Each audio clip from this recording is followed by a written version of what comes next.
నేరస్తులకి క్రిమినల్స్కి ముఠా నాయకుడిగా జగన్ రెడ్డి. అది రాజకీయ పార్టీ కాదు. వైఎస్ఆర్ కాంగ్రెస్ పార్టీ అనేది రాజకీయ పార్టీ కాదు.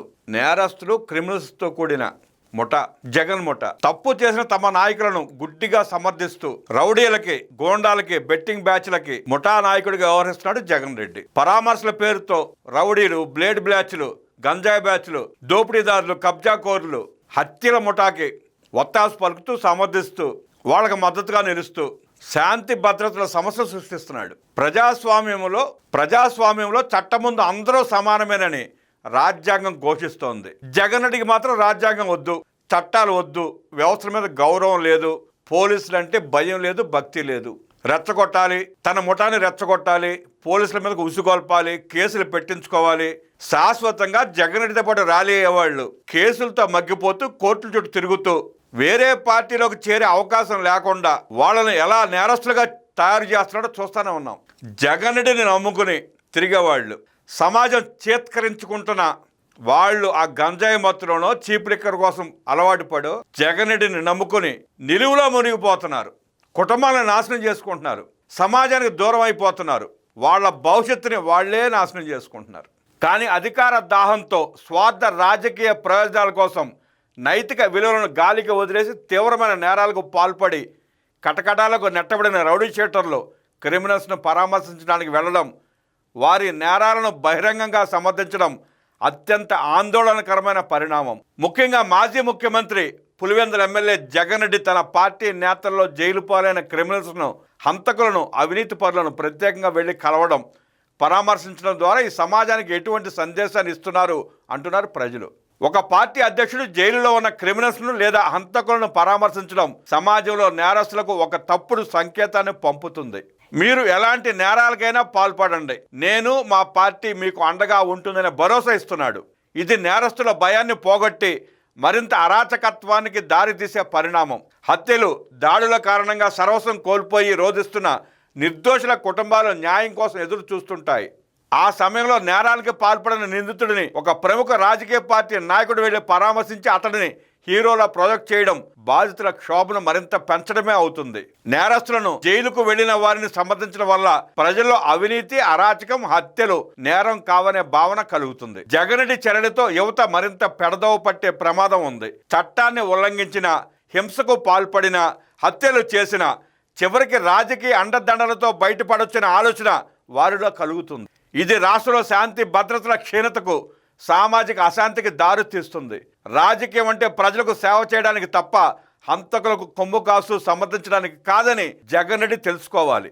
ఒక రాజకీయ పార్టీ అధినేతగా తన పార్టీకి చెందిన వివాదాస్పద నాయకుల విషయంలో పదే పదే రాజకీయ రక్షణగా నిలుస్తున్నాడనే విమర్శలు రావడంపై ప్రజలకు వివరణ ఇవ్వాల్సిన బాధ్యత జగన్పై ఉంది. తన పార్టీకి చెందిన వ్యక్తులపై ఆరోపణలు వచ్చినప్పుడు చిన్న తప్పుగా చూడటం, ప్రత్యర్థిపై అదే ఆరోపణలు వస్తే పెద్ద నేరాలుగా చిత్రీకరించడం రాజకీయ నైతికత కాదు. ప్రజలు కోరుకునేది రౌడీలకు రాజకీయ ఆశ్రయం కాదు.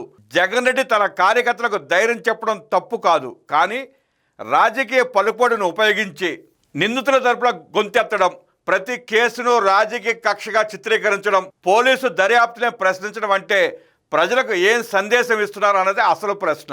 రాజకీయ ప్రయోజనాల కోసం ప్రతి దర్యాప్తును కక్షగా, ప్రతి కేసును వేధింపుగా, ప్రతి అరెస్టును ప్రజాస్వామ్య హత్యగా చిత్రించడం ఏమిటి? జగన్ రెడ్డి అధికారంలో ఉన్నప్పుడు ఒక ప్రమాణం, ప్రతిపక్షంలో ఉన్నప్పుడు మరో ప్రమాణం పాటించడాన్ని ప్రజలు గమనిస్తున్నారు.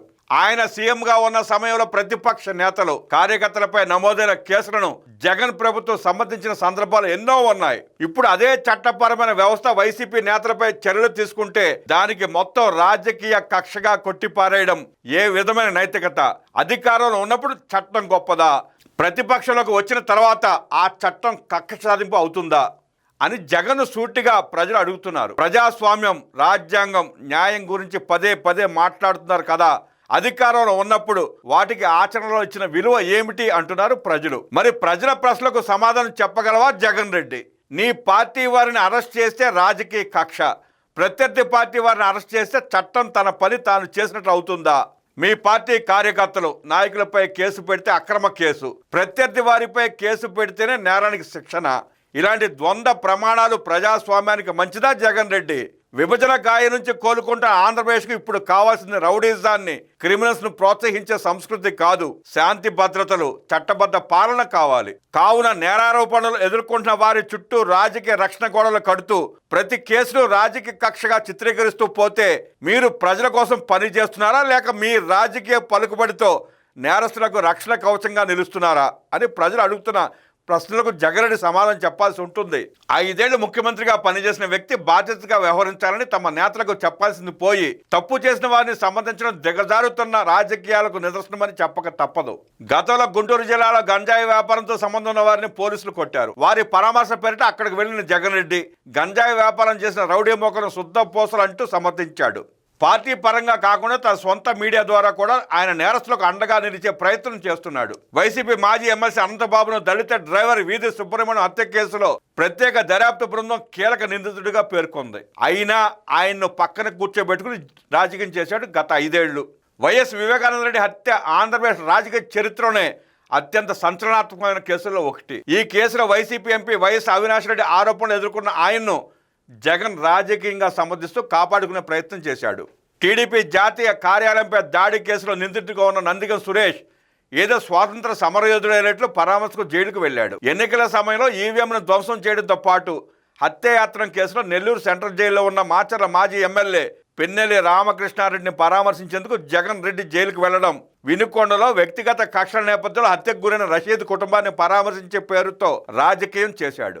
గుంటూరు జిల్లాలో జగన్ కాన్వాయ్కు సంబంధించిన ఘటనలో వైసీపీ కార్యకర్త సింగయ్య మరణించడంతో జగన్ సహా పలువురిపై పోలీసులు కేసు నమోదు చేసిన ఘటనను రాజకీయం చేశాడు. తాజాగా శ్రీకాకుళానికి చెందిన మాజీ మంత్రి సిదిరి అప్పలరాజు కుమారుడు చేసిన మోటార్ సైకిల్ ప్రమాదంలో ఒక వ్యక్తి మరణించగా 18 ఏళ్ల చిన్న పిల్లాడు ఏదో తెలియక యాక్సిడెంట్ చేస్తే మానవత్వం లేకుండా శిక్షించాలని ప్రభుత్వం అనుకోవడం ఏమిటని ప్రశ్నించడంతో పాటు జైలులో ఉన్న అప్పలరాజును పరామర్శ పేరుతో రోజంతా సైకో మోకలను పోగేసుకుని రోడ్లపై బల ప్రదర్శన చేయడం, ప్రమాదం చేసిన వారిని సమర్థించడం, 2029 తర్వాత నరుకుతాం చంపుతామని జగన్ అనుచరులు రెచ్చిపోవడం, ఏ మాత్రం వెరపు లేకుండా చట్టమన్నా పోలీసులను భయం లేకుండా రప్ప రప్ప అంటూ ప్లకార్డులు ప్రదర్శించడం దేనికి సంకేతమో జగన్ రెడ్డి చెప్పాలి. ఎటువంటి ప్రజా సిద్ధాంతం లేకుండా అబద్ధాలతో పార్టీని స్థాపించి శవ రాజకీయాలతో అధికారంలోకి వచ్చిన జగన్ రెడ్డి మళ్ళీ అధికారం పోగానే ఎక్కడ శవం కనిపిస్తే అక్కడికి వెళ్ళి శవ రాజకీయాలు చేస్తున్నాడు.